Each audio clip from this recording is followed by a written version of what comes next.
Welcome back to Marina Bay, everybody. It's now part 2 of our drivers' press conference. Closest to me, Yuki Tsunoda. Then we have Max Verstappen and Lance Stroll. Why don't we start with the reigning world champion, Max? I hope you're in good form. How are things? Good? All good. Yeah. Excellent. Now, look, Marina Bay was a bit of a bogey track for Red Bull last year. You qualified 11th, you finished 6th. How confident are you that it's going to be better this time around? Well, I mean, I know that it's not going to be our easiest weekend, just straight up. But, of course, you analyze the race that you did last year, a few things that could have, been done better.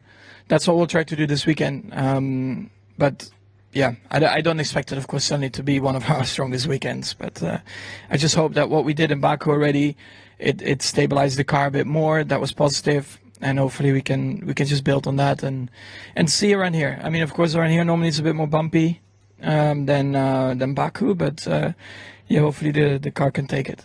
More bumpy than Baku, but how much of a good testing track was Baku ahead of this race? I think it was good enough to see a few things on the car, and yeah, hopefully you can just work from there. And what were the issues last weekend that you think might repeat themselves here?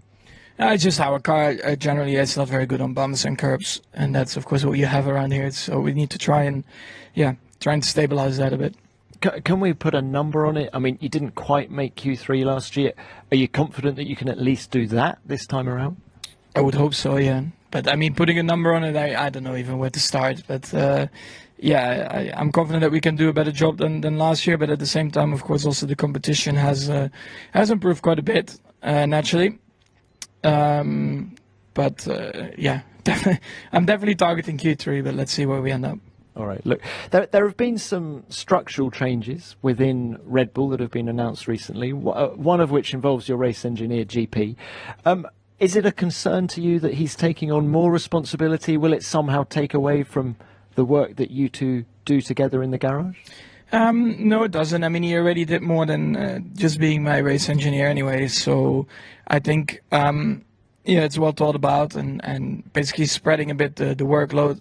So for me, that's fine. Look, final one from me. Can we talk about the championship? There's 7 races to go. The gap's 59 points. Are you mentally preparing for a fight to the wire? Or do you think Red Bull's going to get its mojo back when we go back to permanent racetracks like Austin? So I'm mentally preparing. I just want to make the car faster and better balanced. If I manage to do that with the team, then I know that we can be very competitive again. And that's the only thing that I can do. I mean, there's no secret to that. We just need to find a bit more performance and just make our lives a bit easier. All right, Max, thanks for that. Good luck this weekend. Yuki, can we come to you now? If you didn't have bad luck, you'd have no luck at all at the minute, Yuki. Look, what's your headspace coming into Singapore after a couple of frustrating races? Let's put it that way. Yeah, I think, anyway, the races, even I have good races, I still able to reset. So, yeah, I mean, last 2 races is the things that I want to, it's not the way I wanted to finish, obviously.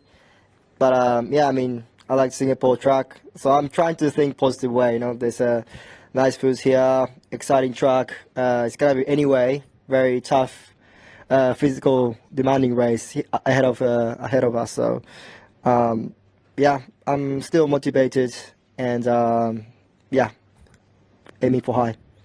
Well, you haven't done many laps with the upgrades yet due to the various issues you've had in the races, but have you done enough to know that they're a step forward, and do you think they will have a positive effect on the car here? Yeah, definitely. From the, I think, new floor what we introduced in Monza, for sure it will still work here. I think it's more, I guess, works well in mostly in slow speed, like we done in Azerbaijan and Singapore. I think probably still need to look into more to Monza, for example. What I had, definitely I felt not really fully comfortable. Then more towards like high speed corners. So I'm not sure it will work, for example, in other tracks, but I feel definitely positive in Baku.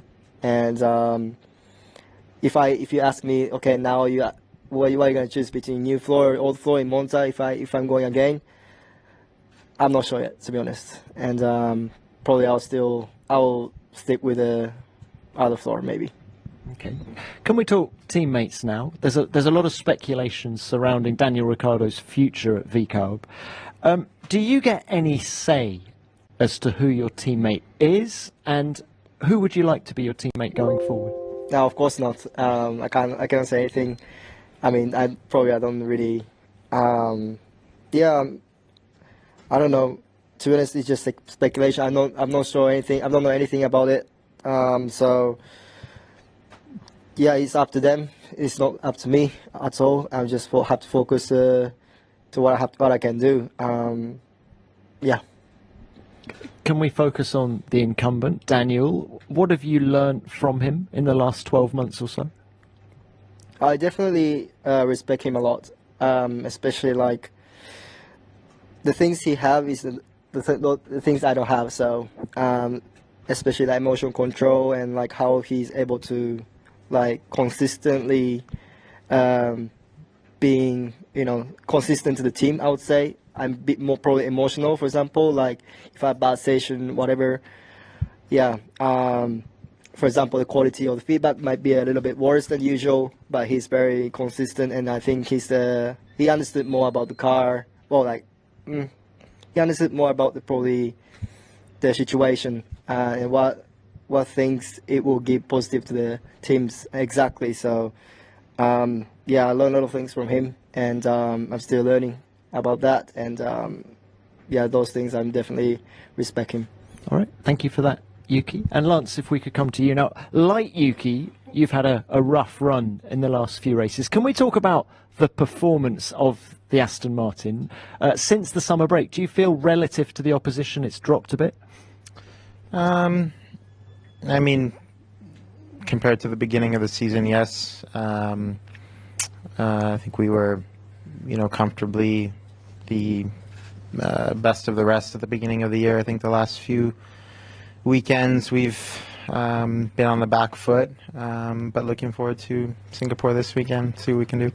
And after I don't know what we call it, the collision with Yuki in Baku at the weekend, did the race turn into something of a test session for you? And did you learn anything about the performance of the car there that can help you here? Yeah, I mean, it was never really going to turn into much after the lap 1 incident. Unfortunately, it was one of those races where, just kind of hoping for something to happen, maybe some safety cars get back in the mix. But, yeah, we circulated, and, yeah, unfortunate end to the weekend. But, like I said, looking forward to Singapore. Well, let's look at some positives now. The first time you've been in the FIA press conference since the announcement that Adrian Newey is joining the team next year. What aspect of working with Adrian are you most looking forward to? Just working with Adrian. He's the most successful person to build cars in the history of the sport, and I think it's just a very exciting chapter for Aston Martin.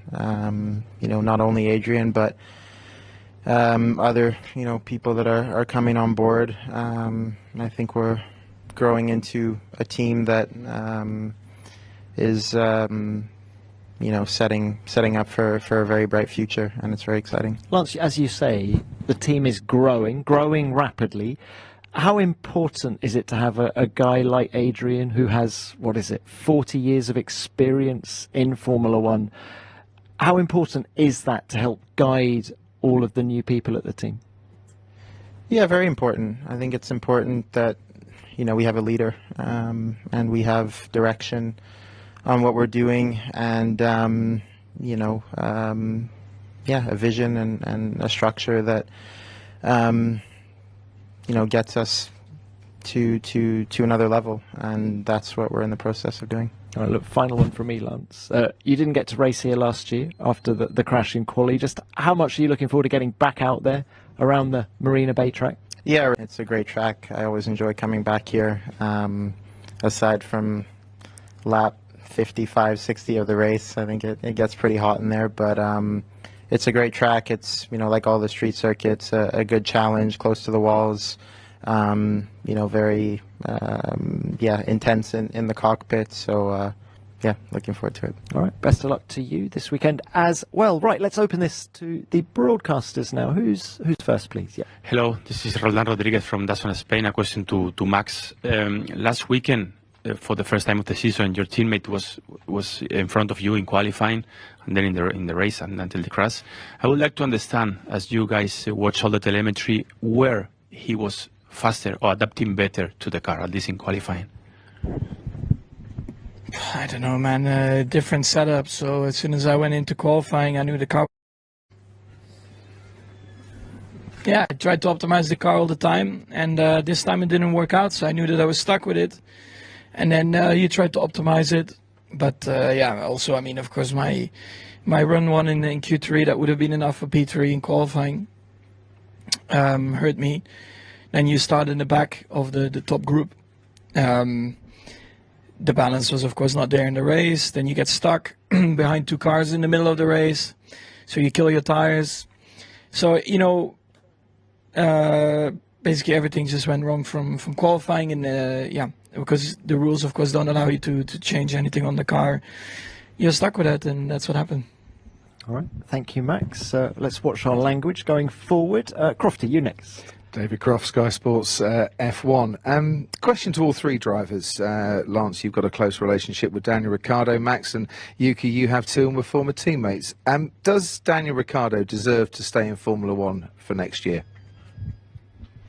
Max, why don't we start with you? Daniel's a great guy. I think he has proven himself as a great Formula One driver. He's a friend of mine, and I think in general, always being in this kind of position is never nice. But at the other hand, also, I don't think he has to feel sorry for himself. Sometimes, things maybe don't work out the way you want them in certain stages of your career, but you still have achieved a lot, more than anyone could ever dream of in their lives. So even if this is, let's say, the last race or whatever, you can still look back at something amazing that not many people can achieve, and do something else maybe in life also. Why not? Many more other race series or not.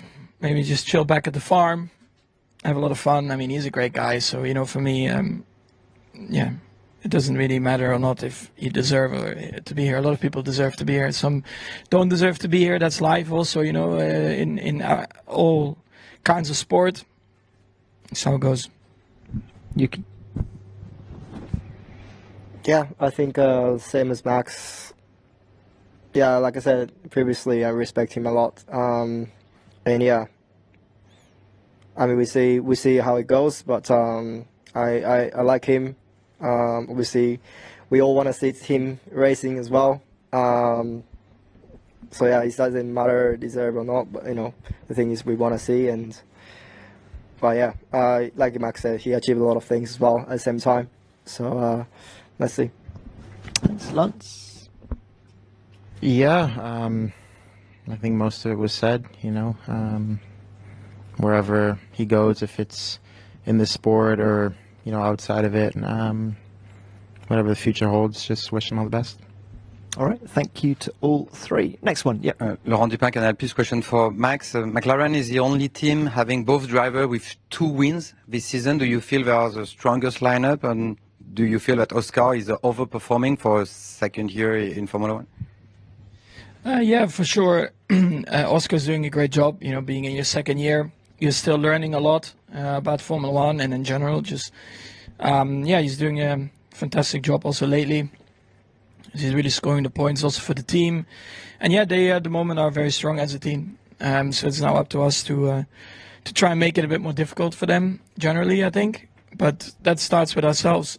We have to be better and make the car faster. That's what we're working on. But for sure, from Oscar's side, he's having a great run now. Thank you, Max. All right, Diego. Yep. Diego Mejia, Fox Sports Mexico for Max.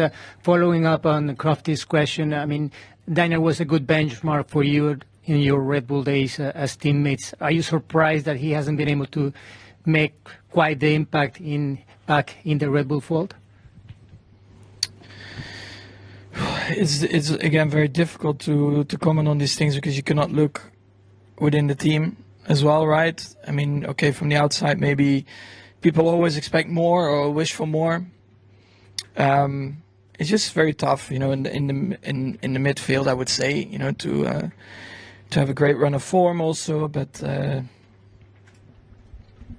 yeah, it's I don't know, like it's just I guess everyone hopes for more. I think also himself, right? You always want to be better. Literally, every year you want to become a better driver, and sometimes that works a bit better than other years.